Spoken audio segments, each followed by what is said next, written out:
Hello everyone, welcome to the Geoecologist. I am Dr. Krishnanand, and in today's session we are going to learn about the evolution of geographical thought post Age of Discovery.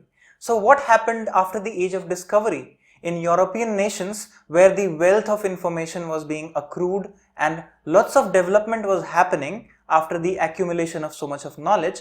So what happened further? So in the next phase after Age of Discovery, this particular phase of next 200 years is known as the pre-modern phase. It means before the advent of Industrial Revolution in Europe, it was that phase when this accumulated wealth of knowledge was further churned out by various scientists, various scholars, and various disciplines were constructed. So in this particular phase, which is also known as pre-modern phase in geographical thought, there are two major scholars whose contributions matter the most. So one of them is Bernard Varenius and the second is Immanuel Kant. So in today's session, we are going to learn about the contributions of Bernard Varenius and Immanuel Kant. So before we go ahead, please like and subscribe to our channel and don't forget to press the bell icon for the update. So after Age of Discovery, what we observe is that Germany becomes one of the most important centers, the pioneers of geographical thought. The evolution of geographical thought in Germany was one of the best in that particular phase. The division of evolution of geographical thought in Germany can be understood in these three parts. So the first part is known as pre-classical period, that is composed of Varenius, Kant and many other social scientists. Then what we have is the classical period, which is composed of the works of Humboldt and Ritter. And then after the works of Humboldt and Ritter, we have various schools of thought emerging in the post-classical period, which is also sometimes referred to as the modern period. So these two are referred to as largely pre-modern period, and this is the modern period in geography when geography became a discipline, the subject being taught in the university. So largely when we understand this geography in terms of modern, pre-modern, it basically means that before it was established in university system. So let's understand in today's session this pre-classical period, the contributions of Varenius, Kant and others. First of all, when we see here in pre-classical period, few scholars like Peter Apian, Sebastian Münster, Cluverius produced compendia for geography. So their work was really important. These scholars revived the classical Ptolemean tradition. So coming from again the Ptolemy in the ancient as well as the Roman tradition of Strabo. So they were influenced largely by the works of Strabo and Ptolemy, and their work, when it was translated from Latin now again back to German, to English, so then this was being read by these particular scholars in Germany. So Apian produced a heart-shaped world map. Now look here, the first time ever in the world and the only time when the world looked like a heart shape, and it was made in 1530 by Peter Apian. So that's interesting information here.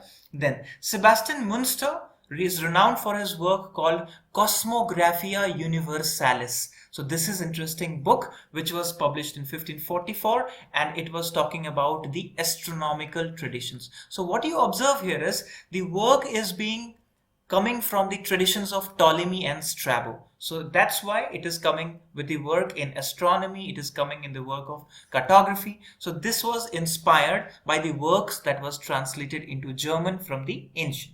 Cluverius was first of the geographers that we say in this period to talk about universal geography. So that was an interesting concept given by Cluverius. He flourished the tradition of Münster furthermore and published a book called Introduction in Universum Geographium, and this was the year 1616, so beginning of 17th century. Apart from that, in previous phase we also saw that Wolsey-Müller's world map was published in 1507 and it was labeled as Carta Marina. So it was for the navigators that was made. So what we observe in this particular phase is development in not just traditional methods of knowledge, that was cartography and astronomy, but also maps were developed in modern style. So it basically means now it was about correction of the distances. It means scaling. So scale was improved in the navigator's map in 15th, 16th century furthermore, and many work was coming about universe. It was also coming about Earth being center of universe. So this was the time period when again geographical knowledge, the evolution of geographical thought began with a new zeal. So here in this particular time period, if we observe the development of geographical thought, we understand that what was happening, all kinds of knowledge was being accumulated from different areas of the world by the explorers to the Western Europe. So what happened? The knowledge forms started gathering, and Germans were the pioneers of knowledge in this particular pre-modern period, and the works of Varenius becomes one of the most important work. Let's understand the contribution that he made. So he was born in 1622 in a village that is Hamburg in Germany. Now it's a big city now. So he studied philosophy, mathematics and physics at the University of Hamburg itself.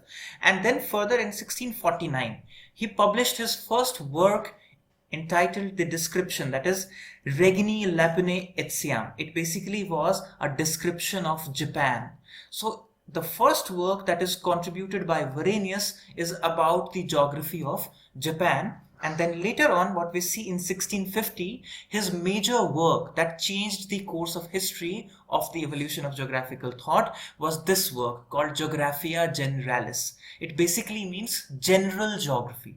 So he was the first geographer or the scholar to suggest the essential difference between physical geography and human geography. And what you observe here is the branching started happening. So that is why the branching of this knowledge forms in geography still we have as physical geography and human geography as the major division. It started all here with Varenius' contribution. So he said what? That geography can be divided into general and special, two sections, which led to the developments of systematic geography and regional geography in future. So this was the time when there was rise of dichotomy, and it continued for another almost 200 years until then, when the discussion on the subject matter of geography began in university system. So this was the time when general versus special, systematic versus regional, ideographic versus nomothetic. So these approaches started in the understanding of geographical concepts. So let's understand further. Varenius further divided his general geography into following parts. So let's understand, this is absolute geography and relative or planetary part. So in absolute, the terrestrial part was described, so the shape, size of the earth, physical geography of continents, seas, atmosphere. So what we see is the absolute locational aspect part in this particular geography. And then in relative or planetary part, it was concerned about Earth's relation to the other stars. It means it was more about climatology and astronomy. So that was important. And in the third part, that is the comparative section, it discusses the location of different places in relation with the principles of navigation. So this was the three major parts of his work, that was absolute, relative and the comparative work. He further also stresses on heliocentric concept. So what we observe here is that in mid of 17th century, the concept started turning from the geocentric concept that started with the Plato in ancient. Now it was coming to the heliocentric concept. It means sun-centered. So sun was the center of universe. Now this was the concept being stated. So he was the first scholar to advocate that highest temperatures are not recorded in equatorial belt but along the tropics. So this was an interesting insight into the world climate. So what we see here is lots of work done by Varenius in terms of climatology, astronomy and physical geography, and also in the division of the physical geography with the human geography. The next scholar was Immanuel Kant. So what we see here is in the 18th century, Immanuel Kant was not only a great scholar of philosophy, but he made immense contribution to the development of natural sciences, especially astronomy, geology and geography. He freed geography from the bonds of theology. So what was the theological description? That it is basically the science of religion, how God had made this earth. So that kind of description based on religious lines Kant finally freed that terminology that there is no theological understanding of geography. We need to understand it in the terms of science, in the terms of the modern science and discoveries that has been made in this particular time period. So it was freed from the bonds of theology. So Kant was mainly interested in physical geography, but remember, it was not just pure physical geography. The physical geography of Kant also had a hint of anthropocentrism. It means human racial groups and their physical activities on earth and natural conditions is in the widest sense of term. So let's understand further the works of Kant. So he talked about the logical classification and physical classification of the subject matter. So he said that history studies phenomena that follows one another, and he termed it Nacheinander and has referred to time as chronological. So this Nacheinander is basically historical study.